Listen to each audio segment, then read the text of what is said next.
Alors on est parti. Sur un podcast. Ça s'enregistre. Ça se retrouve en direct, en ligne. D'abord les directs. Ça va se déclencher sur les différentes plateformes. Vous m'écoutez là où vous êtes. Nous sommes le vendredi 4 juin 2021.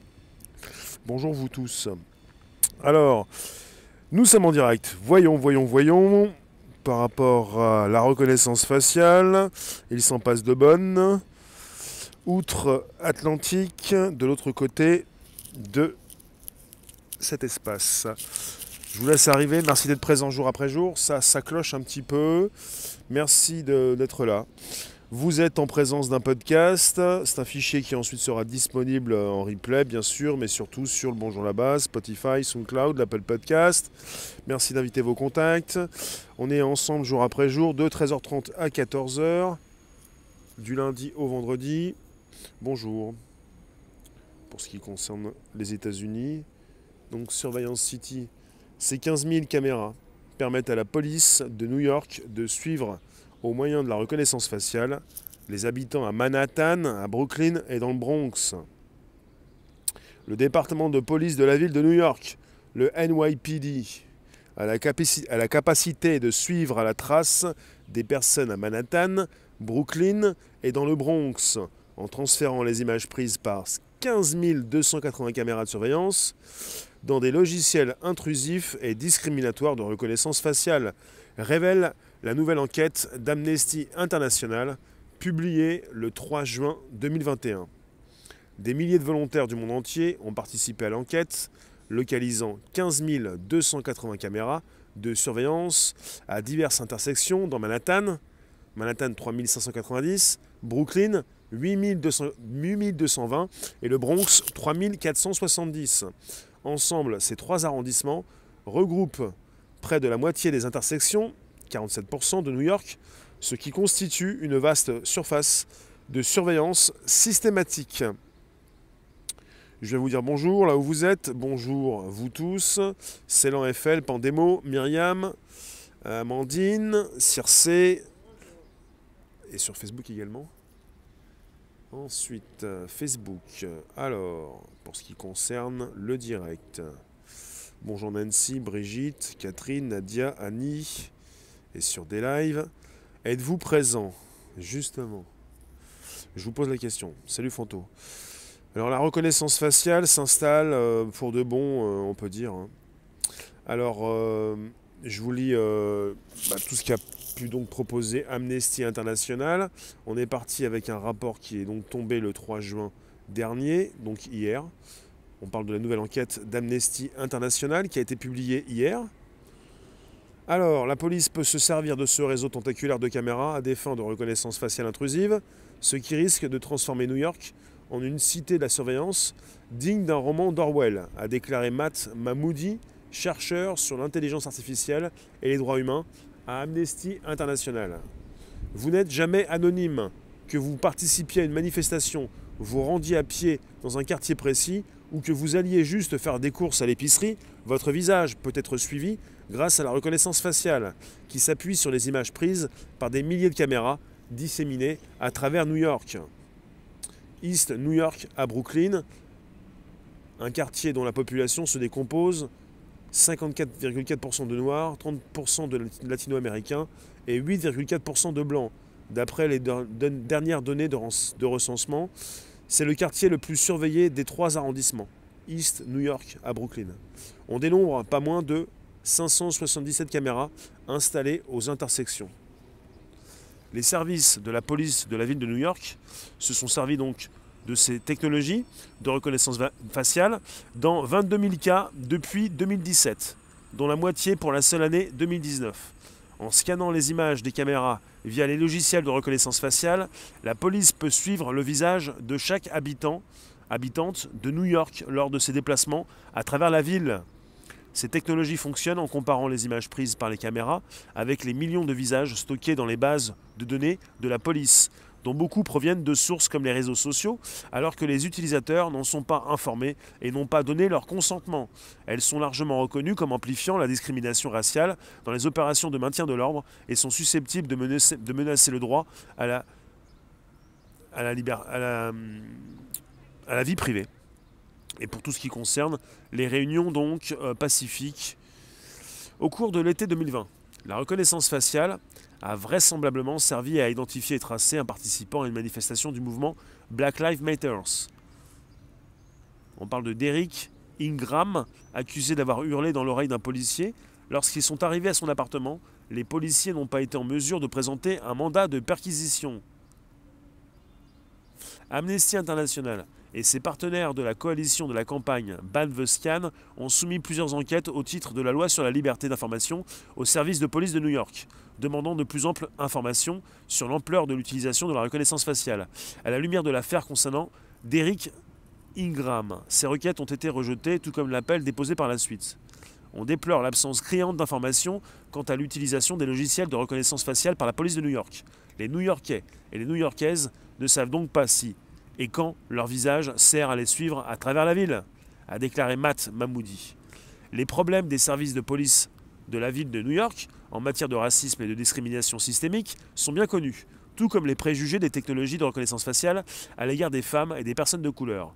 Se servir de ces technologies avec des images issues de milliers de caméras disséminées à travers la ville décuple le risque de racisme lors des opérations de maintien de l'ordre et de harcèlement des manifestants et pourrait même conduire à des arrestations injustifiées. Les technologies de reconnaissance faciale peuvent être utilisées par les États, et elles le sont, pour cibler délibérément certains individus ou certains groupes sur la base de caractéristiques comme leur origine ethnique, leur couleur de peau ou leur genre, en l'absence de soupçons raisonnables et individualisés d'infractions pénales. Les recherches d'Amnesty International ont permis de modéliser le champ de vision très étendu du réseau de vidéosurveillance à New York. Par exemple, l'intersection de Grand Street et Eldridge Street, située près de la limite de Chinatown, se trouve près d'un lieu clé où se sont déroulées des manifestations Black Lives Matter.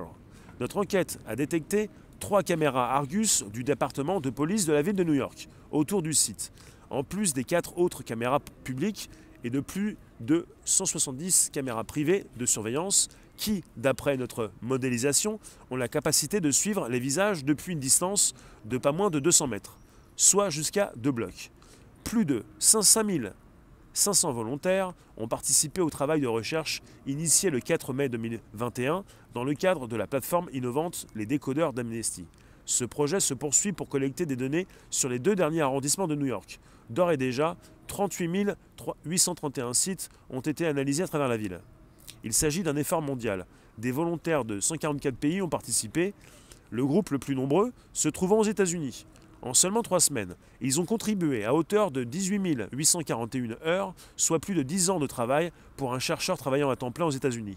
Les participants ont reçu des images de Google Street View de divers lieux dans la ville de New York et on leur a demandé de localiser les caméras, chaque intersection étant analysée par 3 personnes.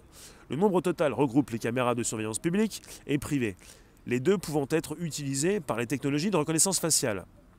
La situation est limpide. La situation est limpide. Dans le monde entier, des citoyens s'inquiètent vivement du risque que la reconnaissance faciale représente pour nos sociétés.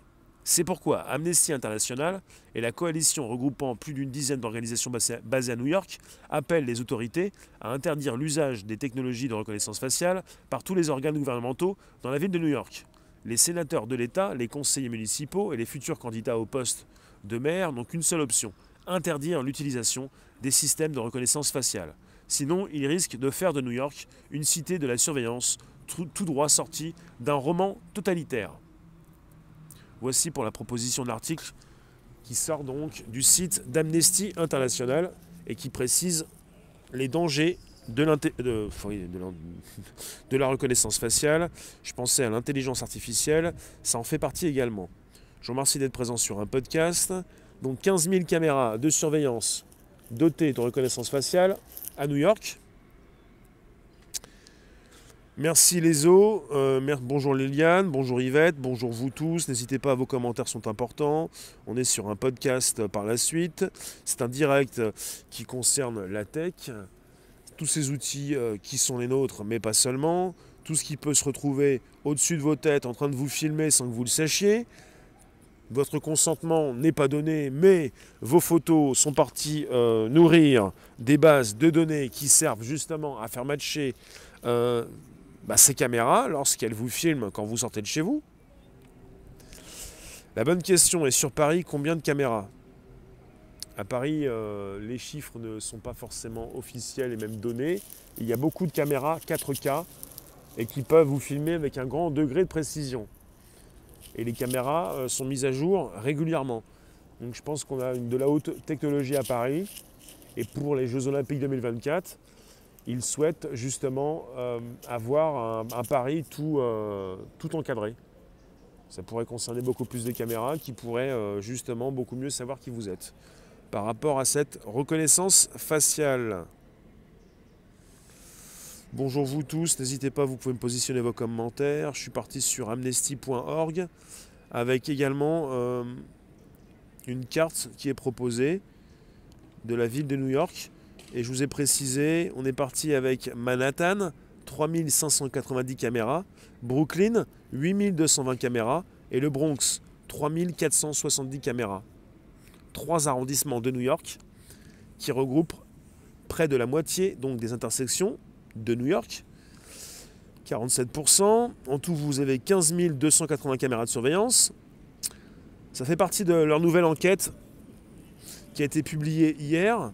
Et on est parti sur 3 arrondissements avec ces 15 280 caméras de surveillance. On parle donc de logiciels intrusifs et discriminatoires de reconnaissance faciale. Et ce qui a été dit est absolument consternant. Vous avez donc cette personne qui a précisé, ce monsieur Matt Mahmoudi, chercheur sur l'intelligence artificielle et les droits humains à Amnesty International, je le recite, « Vous n'êtes jamais anonyme, que vous participiez à une manifestation, vous rendiez à pied dans un quartier précis ou que vous alliez juste faire des courses à l'épicerie, votre visage peut être suivi grâce à la reconnaissance faciale qui s'appuie sur les images prises par des milliers de caméras disséminées à travers New York. » Et la précision aussi est importante. Vous avez donc ces technologies qui fonctionnent en comparant les images prises par les caméras avec les millions de visages, stockées dans les bases de données de la police, dont beaucoup proviennent de sources comme les réseaux sociaux, alors que les utilisateurs n'en sont pas informés et n'ont pas donné leur consentement. Avec la possibilité justement d'amplifier la discrimination raciale dans les opérations de maintien de l'ordre et qui sont susceptibles de menacer le droit à la liberté, donc à la vie privée, à la liberté de se retrouver, de se rencontrer. Donc tout ceci est consternant. Vous avez des photos de vous que vous avez positionnées sur les réseaux avec des outils qui ont pu scanner vos photos pour les récupérer, les utiliser. Je vous ai déjà parlé de Clearview AI, Clearview, une start-up new-yorkaise qui vend ses photos à la police américaine et qui a siphonné plus de 3 milliards de vidéos, de photos surtout, vos photos peut-être, et qui les offre, enfin qui les donne, enfin qui les vend plutôt, à ses services de police aux États-Unis, avec des bases de données qui s'installent, qui se construisent, et puis des outils qui permettent justement de venir vous tracer quand vous sortez de chez vous. Surveillance piétonne, toutes ces caméras où ils flashent dans les voitures. On parle de reconnaissance faciale. Je ne vous parle pas forcément de voiture, là on est parti surtout sur les visages. Reconnaissance faciale pour savoir qui vous êtes. J'ai lancé plusieurs directs tech ou pas sur la reconnaissance faciale et ça a commencé aussi déjà en Chine avec des outils qui leur permettent de savoir qui sont ces Chinois en maximum 3 secondes en temps réel. Vous avez la possibilité d'identifier un individu. Et quand on sait qu'ils ont, en tout cas pour Clearview AI, siphonné plus de 3 milliards de photos, surtout des photos, pour enrichir leur outil d'intelligence artificielle et de reconnaissance faciale, vous avez cette possibilité pour la police américaine de savoir beaucoup plus qui vous êtes quand vous sortez de chez vous et de vous tracer pour savoir ce que vous avez fait dans une journée. Johnny, tu ne mets jamais ta photo nulle part. Ceux qui n'ont pas de figure ne seront jamais reconnus avec la reconnaissance faciale. Il y a ce que vous faites il y a ce que font les autres. Je voudrais aussi vous rappeler que Facebook a lancé un outil qui permet de savoir si vous faites partie d'une photo. Quelqu'un qui a pris une photo, et en arrière-plan, il y a d'autres personnes qui ont pu se faire prendre en photo. Quand vous me dites que vous n'avez pas de photo de vous, vous avez des personnes qui ont pu prendre des photos de vous à votre insu. Facebook vous permet, quand vous avez un compte, de savoir si vous êtes sur la photo de quelqu'un. Et pas une photo sur laquelle vous vouliez vous poster. Une photo sur laquelle vous êtes à votre insu, en arrière-plan. Les outils d'intelligence artificielle de Facebook lui permettent de vous alerter quand vous cochez une certaine case, ce qui vous permet de savoir si une photo de vous est postée sur les réseaux. C'est important de le savoir. À partir du moment où on vit dans une société de surveillance avec une majorité de personnes qui détiennent des téléphones, vous avez donc la possibilité justement d'avoir été pris en photo par quelqu'un. Alors, c'est quoi cette application? Ça s'appelle Facebook. Facebook, donc je ne vous présente plus Facebook.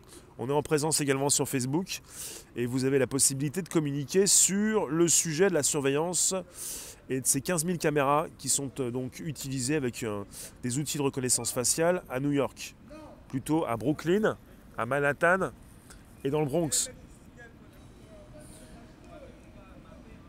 Est-ce qu'il y a la même chose pour la voix? Outil de reconnaissance de voix? Et pour les assassins de Ouïghours, les Chinois utilisent aussi la reconnaissance faciale.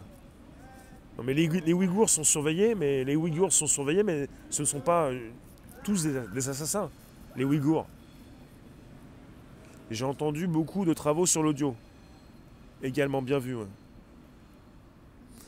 Bon, je vous rejoins juste ensuite sur des lives.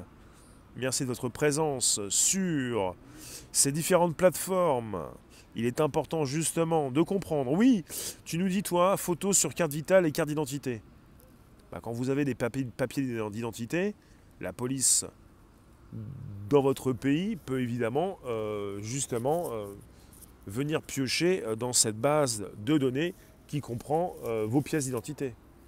Il ne s'agit pas simplement d'avoir le souhait de ne pas diffuser vos photos sur un réseau social pour que les autorités n'aient pas votre photo si justement vous faites vos papiers et que vos photos ont été réalisées. Mais il est vrai justement qu'il y a beaucoup de photos qui sont uploadées sur Internet. L'application qui détecte ta face via d'autres photos. Je sais plus, en tête on avait déjà parlé d'une application de reconnaissance faciale russe. Et sinon, le côté reconnaissance faciale s'installe dans différentes applications. À part l'application russe dont on a déjà parlé, j'ai plus ça en tête. En tout cas, restons sur notre sujet. Je ne sais pas si vous vouliez quitter votre territoire, voyager. Parfois, pour certains, ça semble compliqué en ce moment, pour aller à New York. Mais finalement, la question qui se pose peut-être aussi, c'est ce qui peut se passer en France. Est-ce qu'à Paris, nous avons beaucoup de caméras dotées de reconnaissance faciale, puisqu'il y en a aussi beaucoup à New York? Est-ce que dans toutes les grandes villes du monde, ils disposent d'un dispositif aussi important?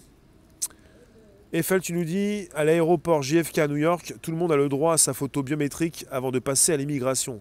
Douane, à qui vous donnez votre photo? Eiffel, quand tu nous dis tout le monde a le droit à sa photo biométrique, c'est-à-dire, tu as déjà ton passeport, tu viens de France, tu arrives à New York, qu'est-ce que tu dois faire? Ils reprennent une photo de toi pour en faire quoi? Est-ce qu'ils viennent aussi récupérer tes empreintes? Bonjour Alligator, bonjour vous tous, merci de vous présenter à l'accueil. Un badge vous sera peut-être remis. Votre reconnaissance faciale, pas forcément en tout cas.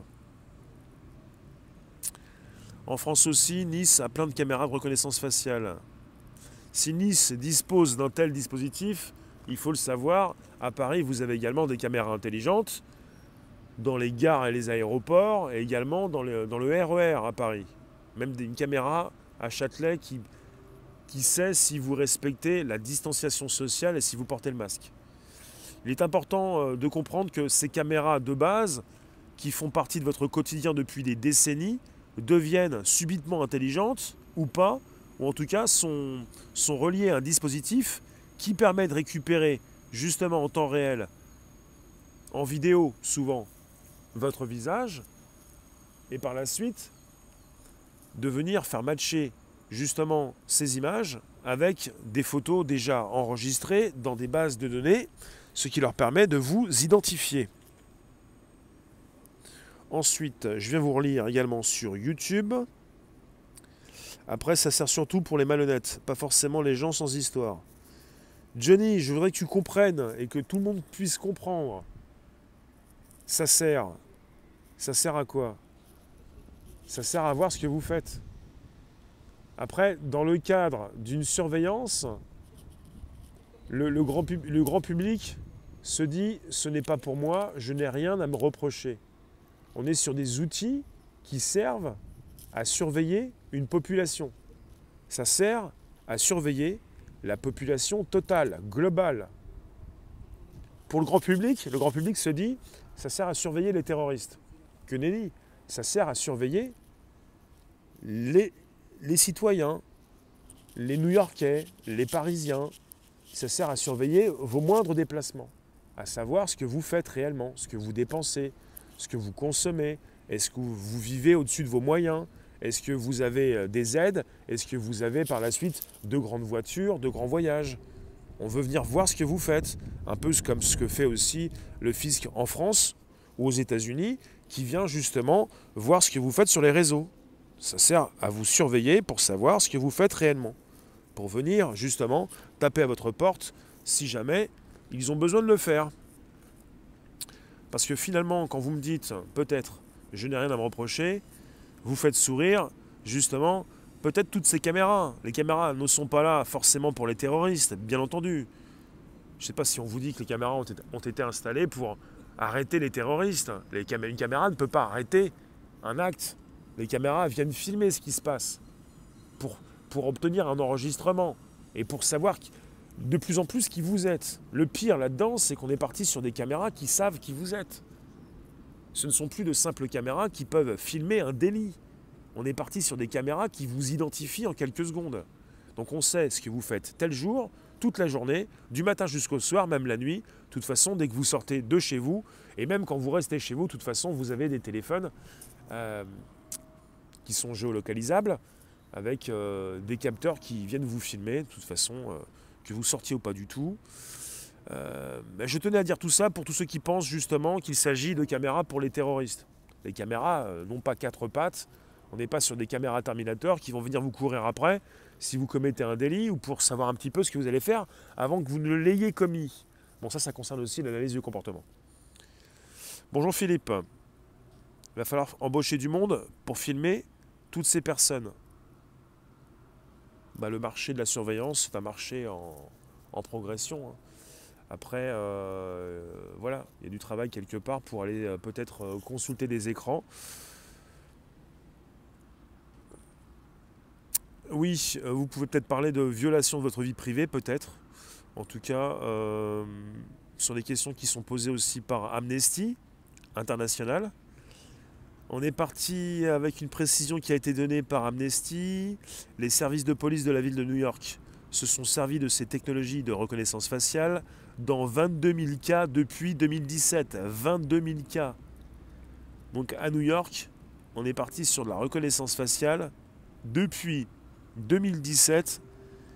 Elles ont été utilisées, ces caméras et ces outils, dans 22 000 cas. 22 000 cas. Dont la moitié pour la seule année 2019. Donc ça s'accélère. En scannant les images des caméras via les logiciels de reconnaissance faciale, la police peut suivre le visage de chaque habitant de New York lors de ses déplacements à travers la ville. Alors même si vous n'avez rien à vous reprocher, jamais à vous reprocher, vous êtes suivi à la trace, comme dans un laboratoire, comme dans une caisse avec un labyrinthe, comme Mimi la petite souris. Et finalement, c'est pas la question. La question, c'est pas vous n'avez rien à vous reprocher. La question, c'est que quelque part, il faut quand même que vous puissiez savoir ce qui se passe. Émilie, très désagréable de se sentir toujours espionné. Est-ce que l'on peut être localisé, téléphone éteint? Je pense, il ne s'agit pas d'avoir un téléphone si vous ne voulez pas être localisé. ne portez plus de téléphone avec vous, quoi. Après, c'est vous qui voyez, de toute façon, si ça vous dérange d'être localisé. Votre traceur, votre balance, c'est votre téléphone. Et on n'est pas fichu de retrouver rapidement une personne disparue. Pourquoi? C'est une bonne question. On n'est pas fichu. Non, c'est pas une bonne question. La question ne se pose pas comme ça, on n'est pas fichu. C'est pas qu'on n'est pas fichu. La question est mal posée. On n'est pas fichu. Il y a à chaque fois, bon Jean-Marc, des décisions qui peuvent être prises ou pas. Il y a une volonté ou il n'y a pas de volonté. Il ne faut pas poser la question comme ça, mais après quand on la pose différemment, elle peut être gênante. Alors je vais vous lire également sur des lives. Merci d'être présent également sur ce podcast, enfin ce direct envisagé en mode audio pour un enregistrement sur le Bonjour la Base, sur Spotify, SoundCloud, Apple Podcast. C'est l'IA qui analyse les images. Aucune limite à cette surveillance. Oui. Seul un être parfait n'a rien à se reprocher. Non mais, on n'est pas des terroristes. Nous ne sommes pas des personnes qui veulent faire du mal à d'autres personnes. On peut s'énerver peut-être un petit peu. On ne va pas aller jusqu'à faire du mal à d'autres personnes, mais on peut être filmé du matin jusqu'au soir. À partir du moment où on sort à l'extérieur, et de plus en plus de caméras se retrouvent d'abord dans nos villes, puis ensuite dans nos campagnes, avec des caméras qui deviennent intelligentes. Elles ne sont pas intelligentes en soi, elles sont couplées à un système d'intelligence artificielle, de reconnaissance faciale, ce qui permet à ceux qui sont en bout de la ligne de savoir qui vous êtes en temps réel ou en différé. On veut savoir où vous étiez, on va le savoir. C'est ce qui se passe. Il, c'est qui? Ah oui, rapidement, j'ai dit il, les autorités, les mairies, les municipalités, les donneurs d'ordre, toutes ces politiques qui mettent en place ces caméras qui évoluent régulièrement. Donc là où ça devient une sorte de piège, c'est qu'on est habitué à toutes ces caméras, très souvent on ne les voit plus, on ne sait pas où elles sont, et finalement on s'y habitue. C'est-à-dire qu'on continue de vivre comme avant, on n'a jamais arrêté de vivre comme avant, et finalement qu'est-ce qui se passe? C'est qu'on n'a pas trop l'impression d'être filmé ou surveillé. Alors que quelque part, ces outils sont très puissants, puisque finalement, on peut savoir en moins de 3 secondes, max 3 secondes maximum, qui sont ces Chinois dans les rues de leur ville. Si c'est en 3 secondes que l'on peut justement identifier un Chinois, ça doit être aussi en 3 secondes, même pas, qu'on peut identifier un Américain ou un Français, un Européen. On s'habitue, mais finalement, c'est pas comme si aussi on avait à s'habituer. C'est que les caméras, on ne les voit presque même des fois plus du tout, ou parfois on a l'impression qu'elles ne sont pas dans telle ou telle rue, qu'il n'y en a pas là où vous êtes dans un parc peut-être, alors qu'elles peuvent être positionnées quelque part à 100 mètres et qu'elles peuvent vous filmer avec une grande précision. On est sur des grandes qualités de caméra qui à distance peuvent finalement venir savoir qui vous êtes. C'est pas parce que cette caméra n'est pas juste au-dessus de vous qu'elle n'est pas en train de vous filmer à distance. Parce que finalement, elle enregistre tout ce qu'elle a donc dans son angle de vue. Et que vous avez des outils qui sont couplés à ces caméras et qui peuvent finalement vous identifier en temps réel. Je vous remercie de positionner vos dernières réflexions. Je vous laisse et je vous retrouve d'ici 16h pour un nouveau direct. Donc je viens de vous parler donc de Surveillance City et d'un article que je vais vous positionner sous la vidéo YouTube qui concerne Amnesty International. Et c'est du jamais vu puisque même si tu me parles, toi, Aragon, on avait énormément peur des régimes totalitaires communistes, fascistes ou socialistes. Et ce sont finalement des régimes, entre guillemets, tu nous dis libéraux, qui ont mis au point des régimes totalitaires encore plus performants, avec une surveillance assurée par des sociétés privées, comme la société privée fictive OCP, qui gère la police de Détroit dans la série des Robocop. À Singapour, il n'y a plus aucun angle mort pour les piétons. En Chine, vous avez des caméras qui peuvent savoir si vous grillez un feu rouge pour positionner votre permis de conduire, votre photo, votre adresse sur des grands écrans, ce qui permet en Chine d'avoir moins de délits.